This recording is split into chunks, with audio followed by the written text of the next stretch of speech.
Takaya Honda here, who plays Dr. David Tanaka. But yeah, we're doing a Q&A again today. From Jasmine, will you and Aaron get married? Look, both me and Maddie Wilson, who plays Aaron, really want to. We want the characters to go there, not each other. We do want the characters to go there, but it's not up to us, unfortunately. So I think the more you keep pushing Neighbours and telling them how much you'd like that, hopefully they do take it in that direction. Yeah, because I think it'd be great for Aaron and David to get married, because why not, you know? And I think they've got quite a special relationship between them. And wouldn't a wedding be perfect? Another Neighbours wedding. Hopefully one that just goes well, just a happy wedding with no issues. I think that'd be great. But being Neighbours, something will probably come up. Georgia, what has been your highlight of 2017 on set? Now I've got to try and remember any spoilers that I'm not allowed to say. But what has been my highlight of 2017 on set? Look, I actually think probably the highlight is just getting more comfortable with being on set here. You know, because it does take a while to really get comfortable with operating at the speed that Neighbours does. You know, you're filming a lot of content, learning a lot of lines every night, and coming in here and you're shooting scenes very, very quickly. And that does take some time to get used to. And I think the highlight for me for 2017 has been being able to come in here and just have fun. Because ultimately, you know, why I act is because I enjoy it, I love it. And the irony of being an actor, a lot of the time we're stressing a lot when we're acting because we get so few opportunities to do it. So coming on a show like this where you get regular work and you're working every week, it is really nice to get to that place where you're really comfortable and able just to have fun and play around on set, play with the other actors and really go for those scenes the way they should be done, you know? Sarah, what storyline would you like David to be involved in next? Well, the wedding. You know, hopefully the wedding comes along. That'd be a lot of fun. I could see some more comedy coming for David as well. I mean, it was such a depressing start for him. There was a lot of weight that he was carrying around all the time. So, yeah, you know, some more happy things, some funny things. I think there's some real odd couple opportunities with characters like Gary or Dr. Carl as well, where that odd mix of characters can, you know, really play off each other and get some comedy gold, I think. Daisy, who is your favorite person to work with on set? A very popular question for us. Who's my favorite person to work with on set? You know, it's hard to pick. I mean, I love working with Tim, who plays Leo. You know, we started together, and it's hard to, you know, you start together, you find out things together, you go through things together, so you do form a special bond. And we are playing twins, and we have a lot of fun doing that. So, you know, I always love playing with Tim. There's a lot of trust between us. I love working with Maddie, with Jodie and Zoe. We're fun today. There's no one really I don't like working with. Alan Fletcher is an absolute ball on set. Works incredibly hard. He's always pursuing making the scene better. Even after as many years as he's been on the show, and has fun the whole time and keeps everyone in good spirits. So he's also really great to work with. Tony, how many cameras are used for shooting a scene? Generally two. Sometimes 3, even 4, even more if it's a big stunt. They'll have, you know, GoPros and all sorts of things around the set. But normally, yeah, we're shooting 2 camera. And in terms of takes, we'll do. You could even do a whole scene in 1 take. Did that the other day. It was 1 take, done. So they had, depending what the director wants, if they want close-ups or whatever. If they don't, then it can be shot in 1 take. Otherwise, there's usually 2 or 3 setups, which means the cameras change how close they are, whether they're here or they're really wide or whatever. But we could do each one of those setups 1 take. So we could do anywhere between 1 and 3 is probably the minimum amount of takes we'd do. Katrina asks, what was your reaction when you read in the script that Paul was David's father? Well, we actually, Tim, both of us knew really early on that Paul was our father, and that's where the storyline was heading. I actually found out in our 3rd audition, because we had quite an extensive audition process, but in our 3rd audition, Stefan was in the room with us, and we got to run the scene prior to going into the audition room in front of, you know, the executive producer, director, and casting director, with them in the canteen actually.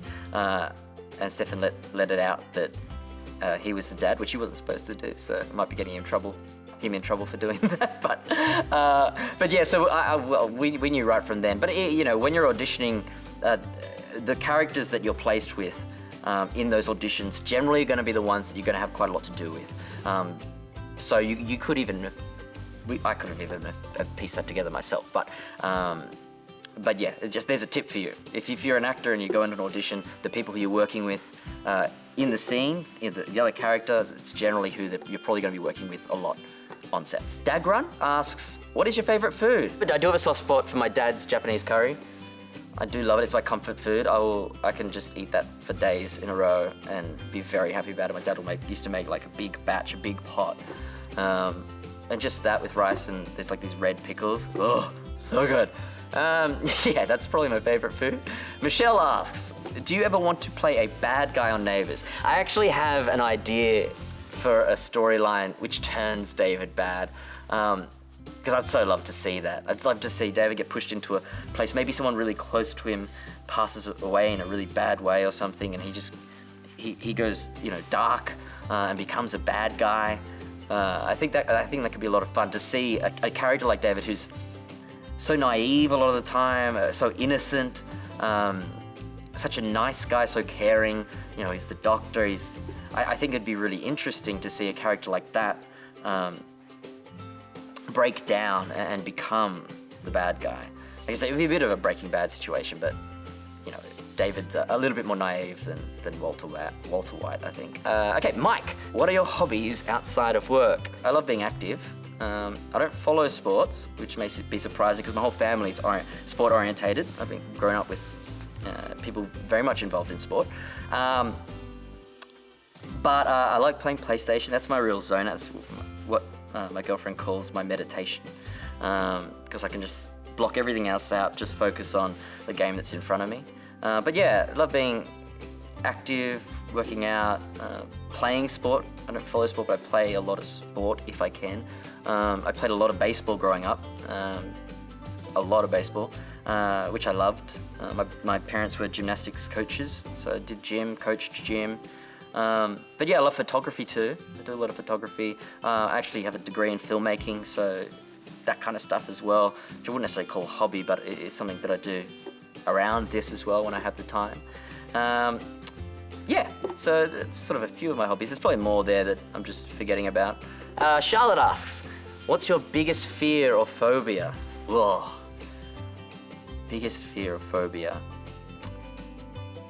This is quite depressing in a way, but probably loneliness, isolation. I think like if you're stranded on a desert island with no one else, I think that would be quite torturous, and I think, you know, people put into isolation on their own. I think there's sort of nothing worse for a person, and there's nothing worse for someone who feels isolated, surrounded by people too, which is why we should all love each other more, and just be friendly and happy, and just want everyone else to be happy around us, because the more joy we have, I think that makes for a better world. Abby asks, have you got a Neighbours favourite set? I've got a least favourite, the Backlane bar. Awful to film it. If you looked around in the Backlane bar, you would understand why. It wasn't really, the area wasn't really built to be used as a set. It was kind of an area on the back lot that was just sort of makeshifted into a set. So it's I don't think it's enjoyable for anyone, the crew or the cast. But we do have fun scenes there though. I mean, the stripping scene for Aaron when he's wearing the doctor stuff. That was a fun day for me, watching Maddie have to do the strip. That was good. In terms of a favourite set, don't know. I like the Brennan house. It's nice and big, so you can move around a bit. Claire asks, favourite flavour of ice cream? Oh, there's so many. Salted caramel always goes well. Strawberry shortbread. There's a really great gelato place near where I live, which I frequent probably a little bit too often, which are really good. So one that I'm eating. That's my favorite ice cream flavor. Kylie asks, how did you get into acting? How do I get into acting? I think I always liked the idea of acting. And earlier on, probably didn't really think of it as a career. Like I wanted to be a pilot, a lawyer, a doctor, an inventor, as I used to say when I was younger, which realistically is an engineer. I didn't really know that at the time. But I loved the creativity of that kind of stuff. I loved design and all that kind of thing. And what I realized over time through high school was that, well, actors get to do all of those things. And so I kind of just wanted to do that. And then I had some really great teachers at school, really fostered that and strengthened my confidence as well as the confidence of my parents, that I actually had some ability and was able to. And from that, I auditioned for NIDA and WAPA, which is West Australian version of NIDA kind of thing, and for a few times, got as close as you possibly could, and then actually did a play, and an agent came and saw me in that, and said, we had a conversation, and he asked if I was interested in joining him, and I said, look, I'm auditioning for NIDA and WAPA again this year, and I was really close last year, so I feel like, I'd be close this year. He said, okay, cool. And then he gave me a call later on and said, I've got this audition for this role. Do you want to go for it and just see what happens? I was going to shoot in Singapore and Germany and Australia as well. So I was like, oh, cool, might as well go for it and see what happens.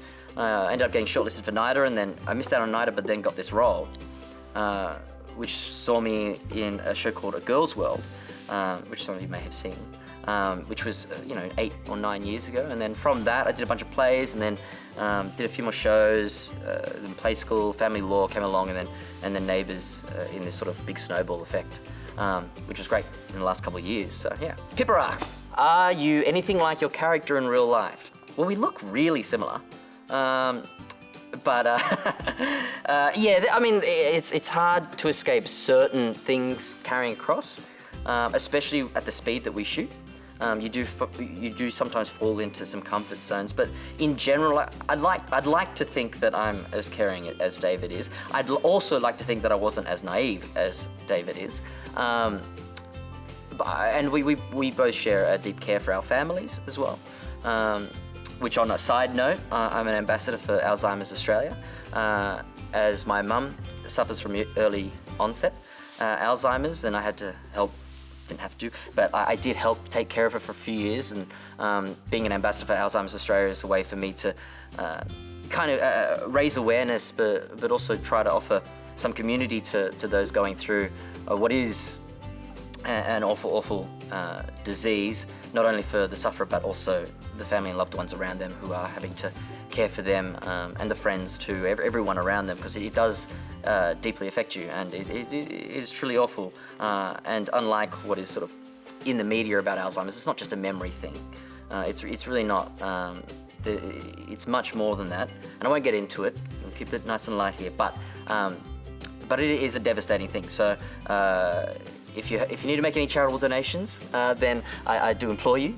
Alzheimer's Australia would love it if you did. Sharon asks, what do you think is David's weakness? Well, his naivety most of the time, and also how much he cares. I mean, it's to his detriment sometimes that he gets into situations which maybe he shouldn't. Okay, thanks, Leo. But yeah, I'd say that's his biggest weakness. Emma asks, which character who isn't in Neighbours now would you have loved to work with? Whoa, that's a tough question. Oh, look, it would have been fun with anyone who's like some of the big names now, like Liam Hemsworth or Chris Hemsworth or Margot or any of those guys. It'd be cool to have seen what they were like in this space, because actors can't help but compare themselves. So I'd love to see. Oh, okay, that's what you're like. Okay, good. But yeah, I don't know. I did watch the show a lot when I was growing up. I'm trying to think of any classic characters. Harold would have been fun to be with Harold. I did get to do some stuff with Lou, which was cool. Thomas Oliver. Jane asks, can you do an English accent? I can do an English accent if you like, yeah. It's hard though, because I don't have one prepared. And also, there's so many English accents. semi-British accents. So it depends what's in my head at the time. I can do a more regal RP one if you like, or a Cockney accent if you really want. But sometimes the difficulty in doing an accent is improvising, because if you've got a scripted line, it can be a bit easier. That was bad, so don't judge me on that. Lisa asks, fun memory from your first day on set. Well, I had quite a heavy day in a way. I had 7 or 8 scenes. My first scene I shot was, I believe, in the hospital. It was with Olympia. I think Fletch came in as well, Dr. Carl and Paige. I think it was just getting through it, surviving. Because there's a lot of anxiety that you have as an actor. You know, when you come on board to do this kind of thing, and you jumped in. Especially for me, I was, all studio scenes. When we do the interiors, we move a lot faster. Locations, you move slower, so you have a bit more time. It's a bit more like being on another set. But in studio, in here, it moves quite quickly. I was actually lucky that I had done play school, because play school moves really fast. You do big, long chunks of that. So it's 33 pages. We shoot it in 4 hours, and you might do one take for 10 minutes, one take for another 10 minutes, one take for another 10 minutes, and you're done.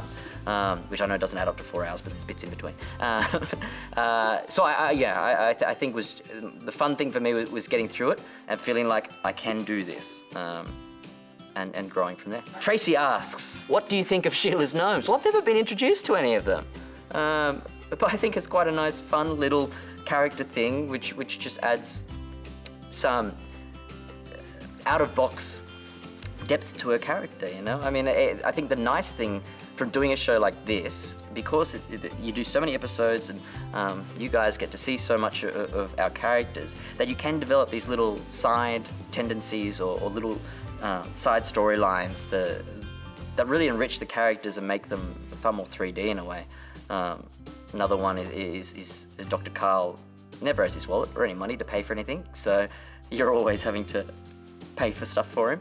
I like to try and ad-lib some, oh yeah, I forgot my wallet at the end of scenes, so that he has to pay, because he hates that. I like them. Sarah, I love your new hairstyle. What made you have such a change? Well, so this is a long story. When I started the show, they told me, grow your hair, don't touch it, and we'll do stuff to it when you're here. And they didn't really do anything to it, and it just sort of was, well, you saw it. And then I filmed another show November last year called The Family Law. It was season 2, and they needed my hair short because I was playing a 15-year-old, would you believe? So, and this year I've been on screen within 2 hours of each other, playing a 15-year-old, and then David, which 30-ish, which is quite fun. And now I'm trying to think what the original question was. My hairstyle, yes. So it had to be cut short for that. So it actually looked like on screen my hair was regressing into my head from week to week, because they had to cut it shorter and shorter and shorter. The original plan was to have a makeover David, but it never quite came about. And then I went and shot Family Law and came back, and my hair hadn't been cut for about a month, so it had grown, because my hair grows really fast. And then it kind of got stuck in a continuity loop of this not long, not quite short enough to be styled in a cool way thing for a while, until earlier this year, where I went, do you mind if we cut my hair to something? Because it's a bit of a nothing at the moment. It was making me depressed. No, it wasn't. And so then, voila. Jezza asks, can you speak any other languages? Not fluently. A little bit of Japanese, but nothing to be able to have a conversation. It's something that I do have to learn, because I have missed out on roles because of it. But yes, I just, finding another second of my day to fill. Claire asks, do you play chess? Would you beat Jimmy at it? I don't think I'd beat Jimmy at it. Jimmy seems to be quite the pro. I played chess when I was younger. I don't understand how to play. I don't play regularly. So I don't know if I'd say I'm any good. Yeah. Samantha asks, if you could have a day of playing a different character on the street, who would you pick and why? That's a good question. Who would I pick? Maybe Paul. I mean, he doesn't take anything for anyone. He deals it out. He's so confident, as opposed to David, who's more naive and not confident a lot of the time. especially in any kind of confrontation. So I think it'd be fun to play Paul and be, you know, more of the aggressor and be uber confident and have a bit of a swagger and yeah, there's something attractive about that. Sarah asks, have you been to New Zealand? I have been to New Zealand. I went there on a soccer tour when I was about 12. I loved it. We had heaps of fun. Really loved it. We started in Christchurch, went to Queenstown, Rotorua. This is testing my memory now, Auckland. But yeah, playing soccer for my school. I remember one game, it was raining, it was wet, surprise in New Zealand, and we were just swan diving all over the place, as an 11, 12-year-old would do, and got incredibly muddy. And it was, I can't even remember whether we won or lost. I don't think we cared at the time, we were just having too much fun. Samuel asks, how come you never talk to Toadie? Well, I do. It's just off screen most of the time. There will be some stuff coming up where I talk to Toadie, but it is a case where there's, I think, about 28 main casts at the moment, and not all storylines can interchange with each other. And realistically, with that many people, I may be friends with certain people on the street, but it doesn't mean I'm friends with everybody on the street. As it is in life, really. But we do come to each other and that kind of thing. So there is some scenes with me and Toadie coming up. Me and Ryan, who's great to work with as well. Someone who's always pursuing making the scene better. Not that anybody else isn't, but he strives really hard, which is good. Emily asks, what is your favourite flavour of chips? Well, I'm assuming you're asking about crisps and not potato chips, like cooked potato chips. But I'm going to say cooked potato chips with gravy. Oh, there was a place near where my school was, and we'd go there after school and have gravy on hot potato chips. It was the best. Luke asks, what do you think of Terese's storyline? Paul or Gary? Well, got to give it to Dad. I think it's good, what I really love about it is the fact that the power of the relationships really rests in Terese's hands. I don't think that's seen often enough where it's the female who's making the choices about who she picks. It's often the other way around. And I think the dynamics between the three of them is all great. The differences between the characters couldn't be bigger. And so I love the idea that this person's torn between two totally different people. And those guys play it so well that I feel it's really believable and a joy to watch. As annoying as I understand it is when relationships yo-yo back and forth on Neighbours, but I mean, there's no drama in a happy relationship, so you need that conflict to keep it driving and to make it interesting.